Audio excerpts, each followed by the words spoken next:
What would happen if transfers were banned in the Premier League forever? I decided to find out, and not just in the Premier League, but every professional club in England, from Manchester United and Arsenal all the way down to Accrington Stanley in League 2, I banned transfers for the next 100 years, meaning no transfer windows, no loan deals, and no free agents. The only way clubs could survive and bring through players was their youth academies, meaning the best academies in England would soon be the biggest clubs in the world. But there was one slight problem. A bug where if a club got a new owner, it would cancel the transfer embargo, meaning this challenge has gone from a transfer embargo look to absolute chaos. And you guys are not going to believe some of the teams that rose up for the English pyramid. But of course, the first 5 years in the Premier League aren't going to look too different at all, as clubs keep their star players and don't really look to go into their youth systems. So there's not a lot of change just 5 years in. But already we can see the average squad age of a lot of the teams now in the Premier League is going up. Arsenal 28, Spurs at 27, West Ham at 27, and Manchester City at 26. There is no longer a club in the Premier League full of academy stars yet, because that will become a key in the next 20 years. Because they will be battling the clubs which are able to make transfers. And already 5 seasons in, Arsenal, Manchester United, Chelsea and Bournemouth have all had board takeovers, meaning they are free to go into the transfer market while everyone else has to stick to their youth. So there is no surprise that going just an extra 5 years into the future means Manchester United and Arsenal are the dominant teams in the Premier League once again. United on 97 points this season. They also won the league last year. On season 8, Arsenal won it. Season 7, Manchester City. Will that be their final title in the next 100 years? God, I hope so, because they also won it in 2031. And with them back-to-back titles for Manchester United, it takes them back level on most titles won with Liverpool on 22. And checking out this record screen, do we think any records are going to be broken? Is anyone else going to go a centurion season? Will anyone have worse than Stoke's 10 points in 1990? Will anyone grab more than 60 goals in a season like Dixie Dean? And will we see some stupid young players come up and beat Ethan Nwaneri's record? That is all stuff we are going to see in the next 20 minutes of this video, as we're about to simulate over 100 years in the Premier League history. And it's clear to see already the Premier League has changed significantly. Charlton in the Premier League, Watford in the Premier League, Blackburn, Sheffield United, all here. Manchester City dropping down to 4th, Brighton still in the top 7, and Leicester in 8th place. In terms of the Champions League, it has not been won by an English side since 2031, which was Manchester City, when it was obviously dominated by English teams in 26, 27, 28 and 29. But now 3 years in a row without a Premier League team lifting it, are we about to see a rise of another league overtake the Premier League? Because as things currently stand, it is still number 1 in the world rankings, but I think that is going to change. Because even now, 10 years into the future, it's still just Manchester United,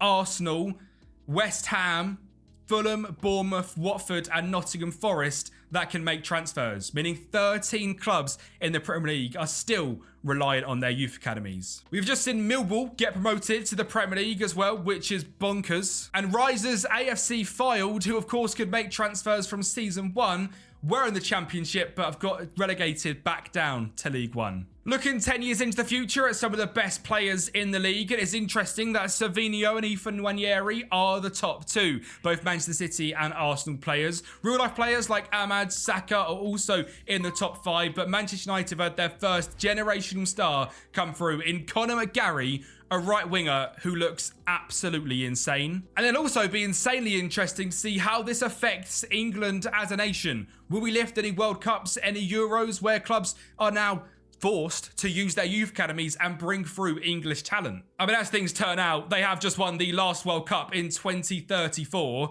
but there is also a bonkers one here in 2026. Japan win the American World Cup. I mean, that was not on my bingo card. But what happens if we zoom 20 years into the future? Well, things just start to get a little bit crazy. Manchester United winning the title once again, but West Ham in 2nd place.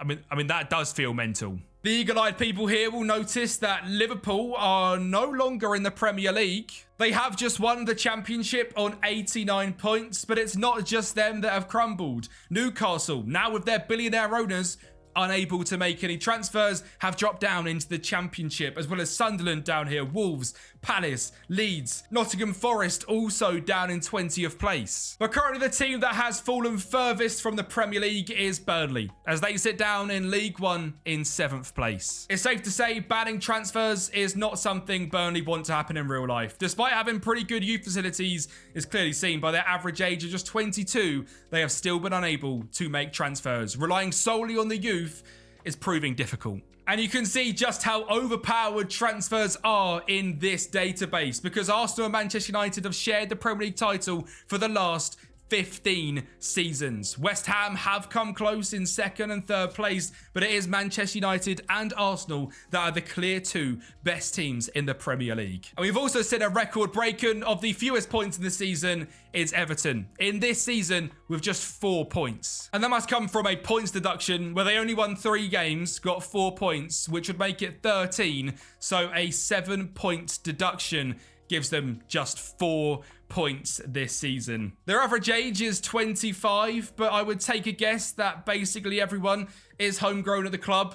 So Everton are seriously struggling. But the Premier League as a league isn't. We are still sitting as the best league in the world. And despite them completely monopolising the Premier League, Manchester United and Arsenal are managing to stay competitive enough to also win the Champions League a whole bunch of times, including a Manchester United versus Arsenal Champions League final in 2039. It is starting to become a reality where clubs can now make transfers. Manchester United, Arsenal, Spurs, Fulham, City, Watford, Aston Villa, Leicester, Swansea, Hull and Everton have all made transfers this season. West Ham haven't made any, and I wonder if this is a club completely built off their youth academy. If we check this out, no, it's not. Okay, they've just not made any transfers this season, but they do have a good young squad with an average age of just 25. Interestingly, currently managed by Arne Slot. If there is at any point in this video where you don't see your team and you want to know how they have done in this 100-year simulation, let me know in the comments down below. I'll check out the save and I'll give you a brief update on their history. The same goes for a player or a manager as well. But I think it's time to zoom on into the chaos and go 50 years into the future, where clearly the world has descended into madness as Spurs are the best team in the Premier League. Something must have gone seriously wrong. Because not only have they won it this year, they have won it 5 times out of the last 7 seasons. And Arsenal done 10 in a row from 2059 to 2069. So North London has quite literally started to dominate, especially with Watford finishing 3rd in 2075 as well. So clearly North London is the place for youth academy talent. I mean, I personally am a huge fan of this universe as a Manchester United fan. Of Man City have now been relegated to the Championship and Liverpool are a 14th place side while we continue to battle for Premier League. So I mean, I'm quite happy to ban transfers forever if this is going to happen. Chelsea have also completely crumbled, dropping down to 13th place in the Championship, which, I mean, they were one of the first teams to get a financial takeover, so they've just completely fumbled the bag. Newcastle are down in League One, sitting in 12th place. Once again, having the big financial owners is great in real life. You ban transfers and you realise that their youth system is just absolutely woeful and they can't bring anyone in. So Newcastle have completely fallen off, even though they play at the Anthony Gordon Stadium. But by far the biggest fall off continues to be Burnley, who are now 6th place in League 2. Oh, Burnley fans, it has not gone well for you. In terms of clubs that this transfer embargo has been good for, I mean, number 1 has to be Reading, who I imagine would have got new owners pretty quickly into the simulation, managed to work their way up to the Premier League. They have just been relegated, but Premier League football seems a long way away for Reading right now. And then it's got to be Tamworth, who currently sit mid-table in the Championship. And if I'm not mistaken, Tamworth are a National League Premier side who have clearly done well, managing to buy transfers from day one, building up enough of a squad, investing into their facilities, clearly, with a new stadium, new training, new youth facilities, and have done quite a good job at climbing through the leagues. Could Tamworth make the Premier League going 100 years into the future? And clearly this transfer embargo has done wonders for the English national team, as we now have 5 World Cups to our name. I mean, That is absolutely superb. And it also looks like the current time, so 2028 and 2032 are also about to be fantastic as England lift the Euros in back-to-back years. The future looks bright, England fans, especially if we start to concentrate on our youth systems. But it was at this point where I decided to enable transfers for everyone. I've banned them for the last 50 years. Everything's descended into chaos. But now over the next 50 years, if we enable transfers again with a completely rejigged English system, what kind of wacky things are we going to see? Will we finally see Manchester City's 100-point season broken? And will someone manage to overtake Arsenal's 37 Premier League trophies? Well, here we are in the year 21-26, where Hull City are the champions of England. Yeah, we've got a lot to go through. Reading are also 5th place, Huddersfield in 6th, Arsenal down to 9th after their spell of dominance, while Spurs look to still be battling for a Premier League trophy. Manchester City are in 11th, and I can't see Manchester United. Other teams in the Premier League that shouldn't be here include Bath City in 18th place and Bradford surviving in 17th. Chesterfield in 14th place look to be the biggest risers along the likes of Reading and Huddersfield. And oh my God, hang on a minute. Not only are Manchester United going back to the Premier League, but Tamworth are becoming a Premier League side.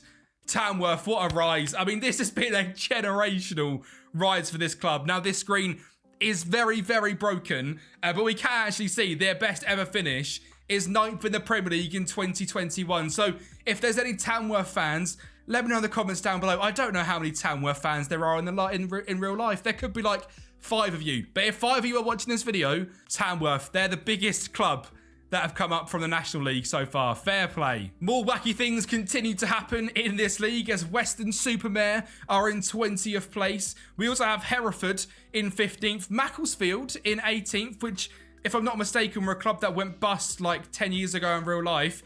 Now back in the Championship is pretty cool to see. I mean, I know we're 100 years in the future, and it's very unlikely that anyone watching this video is alive at that point. But if you're a Hereford or a Macclesfield fan, try and live for another 100 years because you might just be able to make the Premier League. We also see Chelsea in 5th place here, and I still don't see Liverpool. Oh my God, Liverpool have dropped down to League One.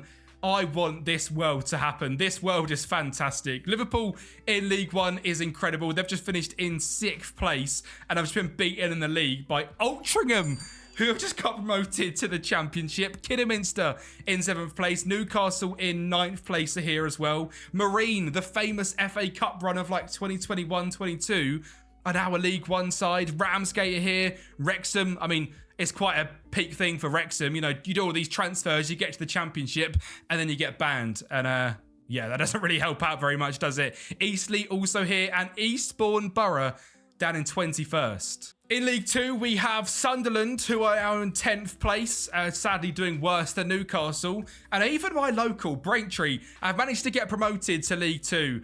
I mean, their best ever finish was literally this year, 11th in League 2. So if I live another 100 years, I can see the mighty town become a Premier League side. I'm not sure it's worth it. The Premier League has somehow managed to stay as the best league in the world for this whole time as well, which is pretty insane. Especially because Spurs are the dominant side. I mean, what's happened to the world? Spurs winning 5 in a row. I mean, something's got to be wrong with that. Hull, after multiple years of finishing 2nd and 3rd, won it in 2025 and also won it in 2013. Huddersfield are Premier League champions, as are Blackburn once again. Awesome to see that. Watford in 1st place. I mean, I reckon Miles has had something to do with that as a Watford fan. I reckon he's done something in this simulation to get him into 1st place. United's last time sitting in the top 3 was 21-08-09, where we came in 2nd place.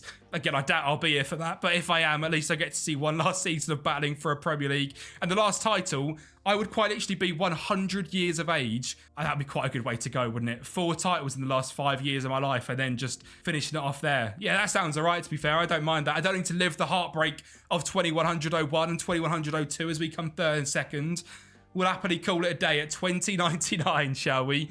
If we scroll down, it looks to be Spurs and Huddersfield as the big sides. Now, I'm so interested to see if anyone managed to do Centurion like Manchester City, because I don't want to give them credit. I really don't. But if they keep hold of that record, That would be insane. They haven't. Huddersfield. Huddersfield got 106 points in a single season in 2098-99. Manchester United are the best club England have ever seen with 44 league trophies. And Huddersfield got 34 wins in one season. That is insane. Looking down to see any other records, it looks like Spurs versus Manchester United had a 105,000 capacity game, which is insane. Youngest goal scorer stays, and youngest player was actually beaten. I did not expect anyone to beat Ethan Nwaneri's record, but Swansea's Reece Steele, 15 years of age and 99 days, is insane. As I've said, the transfer embargo has worked wonders for England as well, as we now have 9 World Cup wins, which I think we should just agree as a nation and as a world to stop England from making transfers so we can concentrate on bringing through the fantastic youth in this country, because clearly it works. Interestingly, we've only won 4 European championships, and a lot of them were right at the very start of this. We just won one in 2096, but World Cup we have been much more dominant in. In terms of the Champions League, Hull were the most recent winners, which is just absolutely mental. And it does look actually like doing the transfer embargo made a big difference, the team winning the Champions League. I mean, Huddersfield have won it 3 times in 6 years there, which is pretty insane. But kind of going back through this spell, Spurs won it once there. Hoffenheim and Bayern Munich dominated there.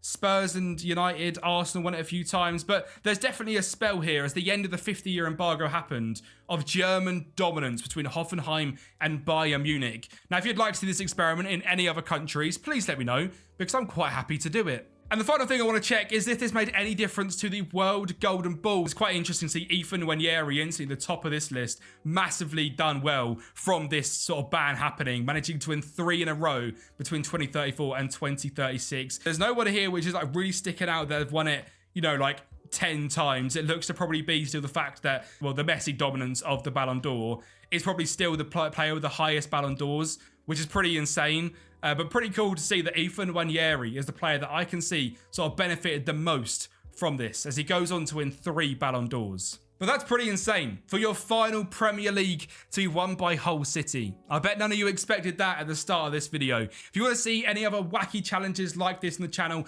let me know in the comments down below. And hopefully you guys subscribe to the channel for more things like this, rebuilds, tactics, and guides to FM26. And I'll speak to you guys next time.